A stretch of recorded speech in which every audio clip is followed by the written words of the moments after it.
5. Release. After another restless night, we awoke to a calm, bright sky. Fortune had smiled on us, and this was the day we would complete our mission. If we returned with our polks or in them, we would place the flag atop Sighing Peak today.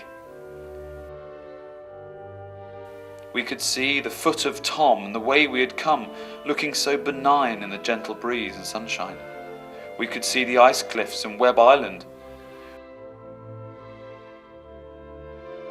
We could see across to the mainland, and there in the distance our quarry, Sighing Peak.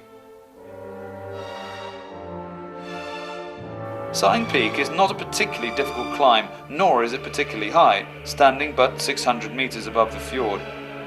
It is its delicious inaccessibility that makes it a formidable challenge. A man must cross the fabled crevasse fields of impenetrable doom before he stands at its foot. Many have tried, few have returned. Mr. Wake was happy with the contrast, and we made all possible haste to rope up and proceed out into the slot fields of death. Without the heavy polks at our backs, we made fantastic speed across the expanse between camp and the peak, but it was not long before we were crossing crevasse after crevasse. We crossed a couple so large they would have swallowed us both before Mr. Wake had even reached the other side. When probing a seemingly rock-solid snow bridge, Mr. Wake's pole pierced through it into the darkness, and he heard a zing as the icicles fell from the roof into the chasm below. Mr. Wake wasn't happy. Well, dear diary, I wasn't exactly ecstatic myself. Mr. Wake sagely suggested we go above it, to where it was narrower and more robust. I eagerly seconded the motion. After a short period of lateral travel, with Mr. Wake probing at regular intervals, he found a narrow but deep snow bridge for us to cross.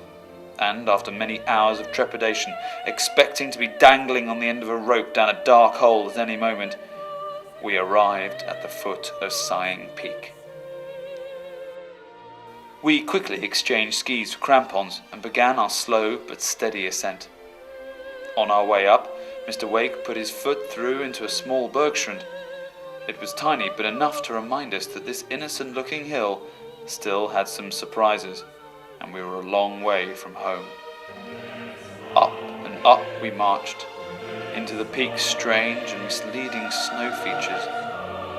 Due to its position jutting out into the sea, it possesses the most precarious cornices and bizarre snow shrooms I have ever seen, all covered in a delicate crystal garden of hoarfrost. We trudged on. After the voyage across the crevasse fields, our thighs burned with each step we took towards the summit.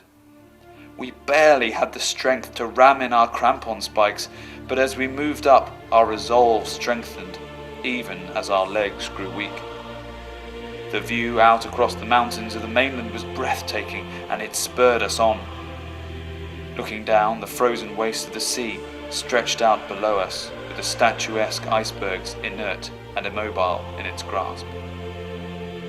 With each forlorn step, the summit seemed to be getting no closer, until, as if by happy happenstance, we rounded a steep-sided shroom, and there we stood, at the summit.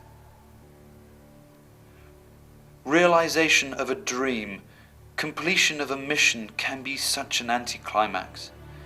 We stood taking in the view for a short while, and then became slightly bored and cold. The peak was claimed, the flag was placed, and we sat down for a well-earned spot of tea.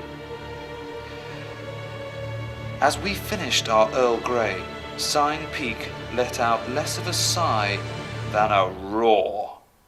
The wind came from nowhere with no warning, pushing us to our knees. It seemed this lonely, reclusive peak does not suffer intruders gladly. What should have been a gentle descent turned into a hideous, dangerous scramble with gusts threatening to rip us off the slopes. We took the hint and did not loiter. Mysteriously, as soon as we had made our way down, the freak weather disappeared. We were once again gifted with glorious sunshine and easy tracks to follow back to camp as, behind us, the setting sun projected the shadow of Sighing Peak far out into the fjord. Day 6. returned to safety. The news of our success greatly pleased Her Majesty. In fact, Her Royal Highness herself spoke to us over the radio, and we were greatly honoured. Hey guys, up again! With our mission complete, we could make the best of the good weather and return to the safety of the southern Stokes.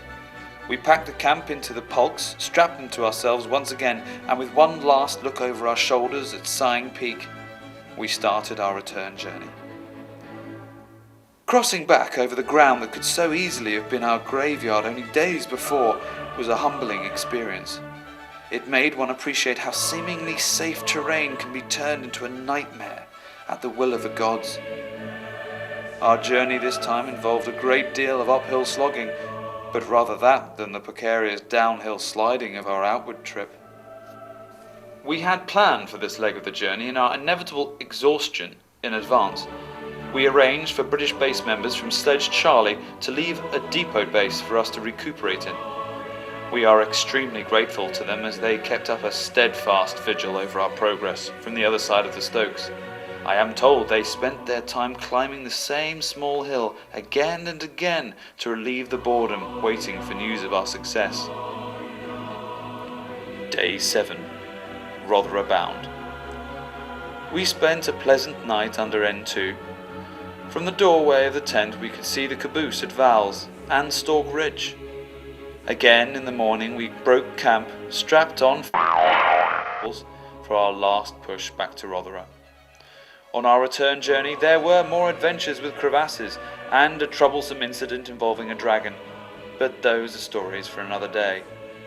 Suffice it to say, we eventually returned to Rotherham just in time for tea and medals.